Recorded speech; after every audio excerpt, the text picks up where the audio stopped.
You remember their faces, but do you know how their stories ended? Some faded away quietly, others left in heartbreak. They made us laugh, but their endings were anything but funny. For millions of us, the cast of Happy Days wasn't just TV, they were family. But behind the laughter were real struggles, tragic losses and mysteries no one ever explained. Here are 7 beloved stars from Happy Days, and the stories you never knew about how they really left us. 1. Tom Bosley, Howard Cunningham. Do you remember Howard Cunningham, the warm, patient father, always the moral compass of Happy Days? Tom Bosley played him with such tenderness and wisdom that we forgot he was acting. He became the embodiment of the ideal American dad, a steady figure everyone wished they had in real life. But Bosley himself wasn't immune to life's quiet battles. At 83, when many still pictured him at the family table smiling kindly, he passed away in October 2010. There were no headlines, no tribute specials, just a soft goodbye exactly like the roles he always played. He had battled lung cancer in silence.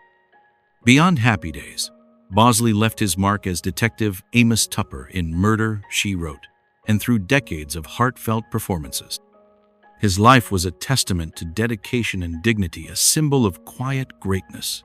He didn't leave in a blaze of lights, just the same way he lived, steady, loving, and real.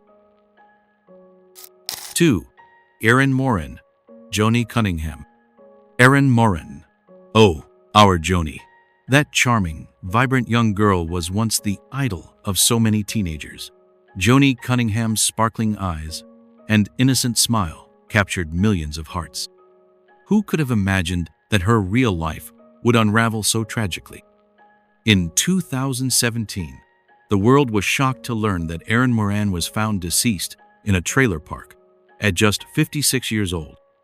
Far too young, and an incredibly heartbreaking end for someone who was once a shining star. She passed away from stage 4 throat cancer. From a teen idol, Erin struggled with personal and financial difficulties, even reportedly living out of her car or in a trailer park at times. She was open about her battles with depression and addiction. Her life after the spotlight was a long series of harsh challenges, pain, and loneliness. Erin's story is a stark reminder of the dark side of fame, the burdens that not everyone can overcome, and the fragile nature of happiness beyond the bright lights. If one of these names brings back memories, tell me in the comments. I'd love to hear who meant the most to you. If you've ever watched Happy Days with your family, a sibling, a parent, or someone you miss, share this video with them. Let them remember too. 3. Pat Morita, Arnold. Before he was the wise Mr. Miyagi of Karate Kid, Pat Morita was our funny diner owner, Arnold. He made us roar with laughter with his witty remarks, but few knew that his life was a series of pains and challenges. From childhood polio that kept him hospitalized for years, to his battle with alcoholism and the harsh rejections he faced in Hollywood due to racial stereotypes. In 2005, at the age of 73, Pat Morita ended his arduous journey due to kidney failure. But before he left behind an immense legacy, not just Arnold, but also Mr. Miyagi, an iconic role that broke barriers for Asian actors and earned him a prestigious Oscar nomination. Behind every joke, every gentle smile, was a quiet strength, an unwavering will that most of us never saw. He used laughter to hide his pain and inspired him with his very life. 4. A.L. Molinaru, Al Del Vecchio. He wasn't flashy, he didn't seek the spotlight, but in his quiet way, he became one of the most comforting faces on Happy Days. As Al Del Vecchio, the gentle diner owner at Arnold's, he was reliable, kind, and understated just like in real life. He was 96 when he said his final goodbye, just as softly as he lived. There were no scandals, no shocking headlines, just the peaceful departure of a man who gave generations of viewers a small piece of comfort. He made the background feel like home, and when he left, it felt like the lights dimmed just a little at Arnold's. 5. Beatrice Colon, Marcia Sims. She wasn't on screen for long, but she made it count. As Marcia Sims, Beatrice Colon brought boldness, humor, and a twinkle of rebellion to the early days of Happy Days. What many don't know is that Beatrice came from a legacy of storytelling. She was the granddaughter of Pulitzer Prize-winning playwright George S. Kaufman. She had dreams far beyond sitcoms. But in 1999, at just 51, she succumbed to lung cancer, leaving behind a son, a husband, and a career that never got to bloom. She deserved more screen time, and more time, period. Hers was a voice full of potential, one we never got to hear enough of. If you've watched Happy Days with someone, a sibling, a parent, share this with them. Let them remember too. 6. Gavin OHurle, Chuck Cunningham. Chuck Cunningham was Richie's older brother, until he simply vanished from the show without explanation. A minor Happy Days mystery that entered pop culture.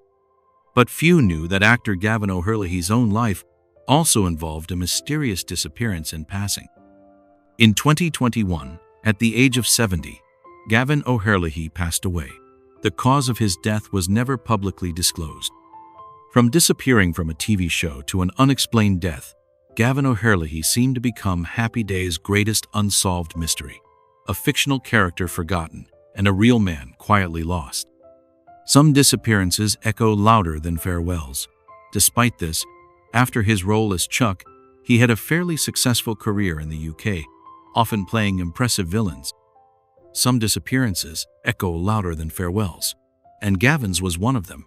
Even if Chuck was forgotten on screen, the man behind him deserves to be remembered. 7.